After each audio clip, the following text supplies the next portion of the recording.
అపార కరుణా సింధుం జ్ఞానదం శాంతరూపిణం శ్రీ చంద్రశేఖర్ గురుం ప్రణమామి ఉదాన్వహం. శివాయ గురువే నమః. అందరికీ నమస్తే అండి. మనము కంచి పరమాచార్య స్వామి వారి నడిచే దేవుడు లీలలు గురించి అయితే మనం వింటూ ఉన్నాం కదా. ఈ రోజున మనం శ్రీ జయేంద్ర సరస్వతి స్వామి వారి గురించి అయితే మనము విందాము. కంచి కామకోటి పీఠం ప్రస్తుత పీఠాధిపతులు శ్రీ జయేంద్ర సరస్వతి శరణుల పూర్వాశ్రమ నామము శ్రీ సుబ్రహ్మణ్య అయ్యర్. వీరి తండ్రి శ్రీ మహాదేవ్ అయ్యర్, తల్లి శ్రీమతి సరస్వతి దేవి. జననం తంజావూరు జిల్లా తిరుళ్ళినికి గ్రామము. వీరిది ఔచధ్య గోత్రం, ఋగ్వేదీయులు, పడమ శాఖ. 1935లో యువ సంవత్సరం ఆడిమానంలో జన్మ నక్షత్రం ధనిష్ట. శ్రీ మహాదేవయ్యర్ సరస్వతి పుణ్య దంపతుల ముగ్గురు పుత్రుల్లో వీరు జ్యేష్ఠులు. శ్రీ సుబ్రహ్మణ్యయ్యర్ 3 సంవత్సరాల వయసు వరకు తల్లిదండ్రుల వద్దనే ఉండి అనంతరం మాతామహికి తండ్రి గారైన శ్రీ వీరాస్వామి ఘనాపాటి గారి వద్ద 6వ సంవత్సరం వరకు ఉన్నారు. తదుపరి తల్లిదండ్రుల వద్ద ఉండి 4 తరగతులు ప్రాథమిక విద్య అభ్యసించారు. గర్భాష్టమున ఉపనీతులైనారు. రైల్వేలో ఉద్యోగిగా ఉన్న తండ్రి శ్రీ మహాదేవయ్యర్ తన కుమారునిచే వేదాధ్యయనం చేయించదలిచి సమీప గ్రామంలో ఋగ్వేద పాఠశాలలో బాలుని చేర్పించారు. ఇదే సందర్భంలో కామకోటి పీఠాధిపతులు శ్రీ చంద్రశేఖరేంద్ర సరస్వతి శ్రీ చరణులు విల్లుపురానికి విజయం చేశారు. శ్రీ మహాదేవయ్యర్ తన కుమారుని శ్రీవారి దర్శనానికి తీసుకువెళ్లి కుమారు నుంచి వేదాధ్యయనం చేయించే ఉద్దేశంతో ఉన్నామంటూ శ్రీవారి ఆశీర్వాదం కోరారు.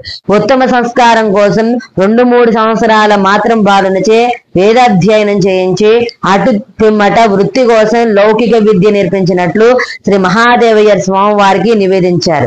కానీ స్వామి మాత్రం ఈ బాలునిచే పూర్తిగా వేదాధ్యయనం చేయించవలసిందిగా తండ్రికి ఉపదేశించారు. ఆ మరునాడు కంచిలో శ్రీ కామాక్షి అమ్మవారి ఆలయానికి కుంభాభిషేకం చేయడం కోసం శ్రీ స్వామి వారు అక్కడికి బయలుదేరుతూ విల్లుపురంలోని యజుర్వేద పాఠశాల అధ్యాపకులను శిష్యులను కంచికి రావాల్సిందిగా ఆదేశించారు.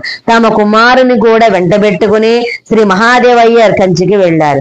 అది 1944వ సంవత్సరం. శ్రీ కామాక్షి ఆలయానికి కుంభాభిషేకం జరిగిన రోజునే అమ్మవారి సన్నిధిలోని శ్రీ సుబ్రహ్మణ్య అయ్యర్ ఋగ్వేదాధ్యయనం ఆరంభమైంది. మధ్యార్జునంలోని ఋగ్వేద పాఠశాల అధ్యాపకులైన బ్రహ్మశ్రీ కృష్ణమూర్తి శాస్త్రి గారే అధ్యాపకులు గాని గృహస్థుడి పీఠం సొత్తు తింటూ ఉండటం ఉచితం కాదని శ్రీ మహాదేవయ్యర్ అభిప్రాయము వెలుబుచ్చడం చేత చివరకు మధ్యార్జునంలో స్మాత బ్రాహ్మణ పోషణలో ఉండి కామకోటి పీఠ పర్యవేక్షణలో నడుస్తూ ఉన్న వేద పాఠశాలలో ఈ బాలుడు ఋగ్వేదాధ్యయనం ప్రారంభించారు. ఆ విధంగా 13 సంవత్సరాలైన వరకు అక్కడే ఋగ్వేదాధ్యయనం జరిగింది. ఆ సమయంలో శ్రీ స్వామివారు తమ విజయాత్ర సందర్భంలో మధ్యార్జునం వచ్చారు. ఋగ్వేదం అభ్యసిస్తున్న శ్రీ సుబ్రహ్మణ్య అయ్యర్ని 69 పీఠాధిపతిగా స్వీకరించిందన్నట్లు బాలుని తల్లిదండ్రులకు కబురు పంపారు. తల్లిదండ్రులు స్వామి ఆదేశాన్ని శిరసావహించారు. పీఠ సంప్రదాయాది పలు విషయాల్లో ఈ బాలునికి 3 సంవత్సరాల శిక్షణ ఇచ్చారు. 2 సంవత్సరాలు శ్రీ సుబ్రహ్మణ్య అయ్యర్ తల్లిదండ్రుల వద్దనే ఉండి ఆంగ్లమైన భాషను అభ్యసించారు. అటు తర్వాత 1955 మార్చి 19 నుండి 22వ తేదీ వరకు కంచిలో ఈ బాలుడికి ఆశ్రమ స్వీకారోత్సవం మహావైభవంగా జరిగింది. విశ్వేశ్వర సన్నిధిలో శ్రీ స్వామివారు శిష్యులకు మహావ్యాఖ్యోపదేశం చేసి జయేంద్ర సరస్వతి అనే యోగ పట్టాన్ని, ఒక రుద్రాక్షమాలను, పీతాంబరాన్ని ప్రసాదించారు. అది మధుర శ్రీ జయేంద్ర సరస్వతి శ్రీ చరణులు శ్రీ చంద్రశేఖర సరస్వతులకు ప్రథమ శిష్యులై పీఠ కార్యక్రమాలన్నింటిలో పాల్గొనుటూ వచ్చారు.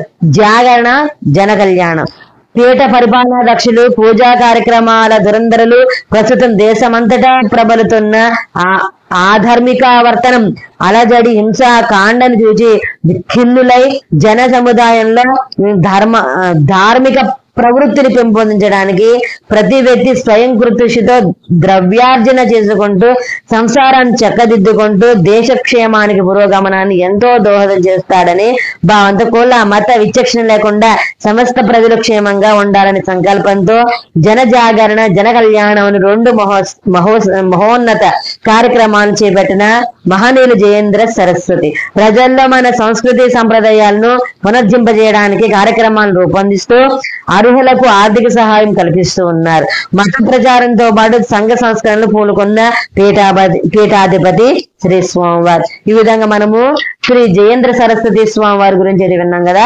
తర్వాత నిరాడంబర దాత రాచూరి రంగదాసు గురించి మనం విందాము. అంతవరకు స్వస్తి. సర్వేజన సుఖినో భవంతు, సమస్త మంగళాని భవంతు. స్వస్తి.